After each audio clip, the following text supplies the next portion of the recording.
साकेत बार में एक बहुत लंबे अरसे से कोई भी दलित समाज का और मुस्लिम समाज का कोई भी रिप्रेजेंटेशन नहीं है।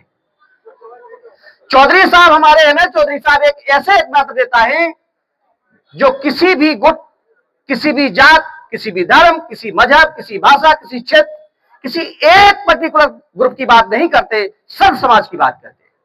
हमारे चौधरी साहब के लिए एक बार जोरदार तालियां।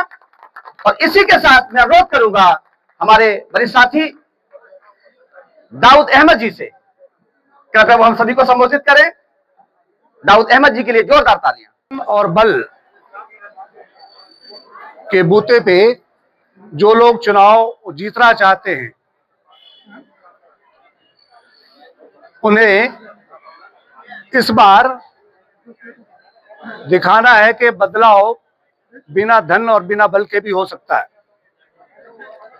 साथियों, ये चुनाव बदलाव का है और बदलाव के लिए आपका साथ जरूरी है। बल और धन के बूते पे मठाधीश जो बार बार चुन करके आ रहे हैं, आज एमएल चौधरी आपके सामने एक ऑप्शन है। इस ऑप्शन को इतना स्ट्रांग करने की जरूरत है कि धन भी फेल हो जाए और बल भी फेल हो जाए। मैसेज साफ है कि बार में गुंडागर्दी नहीं चलेगी और चलने नहीं देंगे। कोर्ट नंबर 507 के सामने जो हुआ वो आप लोगों को मालूम है, और जिसे मालूम नहीं है मैं बताता हूं कि क्या हुआ। 507 के सामने मारपीट हुई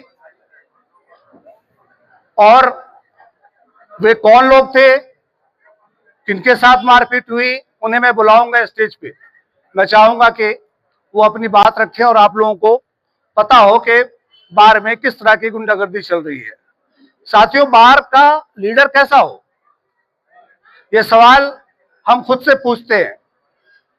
बार में एक बार चुनाव होने के बाद बार ऑफिस में आपकी कोई बात सुनता भी है? नहीं सुनता, चूंकि फिर वो लाइजनिंग में और दलाली में लग जाते हैं।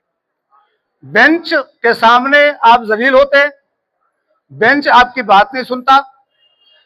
जब कोई दुर्घटना हो जाए तो आपको मुआवजा नहीं मिलता। आप हेल्थ के इश्यूज को देख ले, क्या बार में एक अच्छा मेडिकल सेंटर नहीं होना चाहिए? 24/7 सर्विस नहीं होनी चाहिए? आखिर जो हम लीडर्स को चुनते हैं, चुनने के बाद वो अपनी लाइजनिंग में इस तरह से लग जाते हैं कि हमारे मुद्दे पीछे हो जाते हैं। साथियों, मैं आपसे कहूंगा कि विजन डॉक्यूमेंट का एक बार आप फिर से स्टडी करें। मुझे लगता है कि सबों तक पहुंच चुका है। जिन भाइयों तक नहीं पहुंचा है वो फिर से एक बार देख ले और मुझसे ले सकते हैं। उसका एजेंडा का पारा नंबर 5, एजेंडा नंबर 5 का पारा नंबर 5 आप देखें। उसमें कितनी अच्छी सी बात लिखी हुई है कि उन सारे कम्युनिटीज को जिनको रिप्रेजेंटेशन नहीं मिला है, जो चुन करके नहीं आए हैं, हम उन्हें भी रिप्रेजेंटेशन देंगे। ये विजन सिर्फ एमएल चौधरी ही दे सकते हैं। जब ये वायरल हुआ हमारा विजन डॉक्यूमेंट, तो ये हर बार में घूम गया। बड़ी अजीब बात है कि ऐसा विजन किसी ने पहले क्यों नहीं दिया। आप चूंकि आप प्रोफेसर भी रहे हैं, आप मथुरा बार के सेक्रेटरी भी रहे हैं, आपने क्या क्या अचीव किया है और अपने एक्सपीरियंस से उस विजन डॉक्यूमेंट को पढ़ने की जरूरत है। शायद ऐसा विजन डॉक्यूमेंट आपको दिल्ली के किसी भी बार में आपको नहीं मिलेगा। साथियों, ये बदलाव का चुनाव है। चुनाव ये 4 साल के बाद हो रहा है। क्या इस बार भी हम गलती करने जा रहे हैं? हमें उस गलती को रोकना होगा। ये बदलाव का चुनाव है, ये सम्मान का चुनाव है। सम्मान बहुत जरूरी है। आपको सम्मान नहीं मिलता है एक बार वोट दे देते हैं तो। आप बार में जाएं, आप बार ऑफिस में जाएं, देखें वहां पे दलाली कैसे होती है। आपकी कोई बात नहीं सुनता, कोई अगर आपको गाली दे दे, कोई आपको पीट दे, तो ना तो आपको आपकी बार बात सुनती है और ना ही कोई FIR होता है। नतीजा क्या होता है? लुम्पनिज्म होती है। लोग डरे हुए हैं।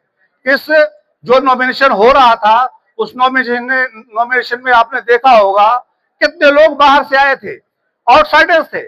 they were not the voters of the Saket bar association. So this kind of जो चल रहा है, इसको रोकने की जरूरत है। साथियों, मैं कहूंगा कि नहीं चुनेंगे नकली नेता, हर एक मांग अधूरी है। नहीं चुनेंगे नकली नेता, हर एक मांग अधूरी है। नहीं चाहिए झूठा आदर, अब बदलाव जरूरी है। साथियों, मैं कहता हूं कि इस बार तख्त बदल दो, ताज बदल दो। इस बार तख्त बदल दो, ताज बदल दो, साकेत बार का इतिहास बदल दो। साथियों, मैं तो कहता हूं कि मंजिल से आगे बढ़कर मंजिल तलाश कर, मंजिल से आगे बढ़कर मंजिल तलाश कर, मिल जाए तुझको दरिया तो समंदर तलाश कर। हर शीशा टूट जाए पत्थर की चोट से, पत्थर ही टूट जाए वो शीशा तलाश कर। आपको पेश की है। और दोस्तों और साथियों, मेरा इनसे ज्यादा राब्ता नहीं था, लेकिन जब मैंने साकेत कोर्ट में गया, प्रैक्टिस में गया, और जाने के बाद में जब इनसे मुलाकात हुई, तो ऐसे समाज सेवा के नाम पर एक एडवोकेट हमारे साथी थे जिनको परेशान किया जा रहा था। इन्होंने इस तरीके से मदद की, मैं इनकी उन मदद को देखते हुए एकदम कायल हो गया। और मैंने सोचा कि ML चौधरी साहब से भले ही मेरी जान पहचान ना हो, लेकिन फिर भी इन्होंने उनका इतना साथ दिया एडवोकेट का, मैं उसका शुक्रिया अदा करता हूं आज इस माध्यम से। और मैं उनको देखते हुए ऐसे ही लोगों को बाहर में आने की जरूरत है। मेरे साथ भी एक हादसा हुआ कुछ दिन के पहले, पिछले हफ्ते की बात है। वकील साहब जो चौधरी साहब है, सिर्फ ऐसे अधिवक्ता जिन्होंने मुझे कॉल किया, और कॉल करने के बाद में मुझे फोन किया कि हसन भाई, चाहे हमें ये के साकेत कोर्ट से लेकर सुप्रीम कोर्ट, हाई कोर्ट तक जाना पड़े, मैं आपके साथ खड़ा हुआ हूं। बाहर के अंदर, साकेत के अंदर और दिल्ली के अंदर इतने एडवोकेट हैं, किसी ने मुझे कॉल करके नहीं किया। दोस्तों और साथियों, मैंने जब ही से कहा कि भाई चौधरी साहब का साथ देना मेरा भी फर्ज है। और मैं उन कौम के लोगों से कहना चाहता हूं जिन्होंने ऐसे हालातों में, जो लोग कतरा रहे आज हमारे नाम से, ऐसे हालातों में उन्होंने रमजान की मुबारक पेश की है, उसका शुक्रिया अदा भी करना चाहता हूं दोस्तों और साथियों। और मैं उनसे कहना चाहता हूं, ऐसे मर्द मुजाहिद की आपको वोट करनी चाहिए और उनको जिताना चाहिए। ऐसे लोग अगर हमारे बीच में होंगे तो सिर्फ हमारा एडवोकेट परिवार ही नहीं, हमारा देश का पूरा परिवार एक दिन आगे बढ़ेगा, देश ऊंचाइयों को छुएगा इंशाल्लाह। दोस्तों और साथियों, आने वाले टाइम में आपसे भी दरख्वास्त करता हूं कि आने वाले टाइम में इनको जिस तरीके से आज आपने सम्मान किया, उससे भी ज्यादा जीतने के बाद सम्मान करें। बहुत बहुत शुक्रिया। इसी के बाद मैं अपनी बात पूरी करता हूं। शुक्रिया। अल्लाह।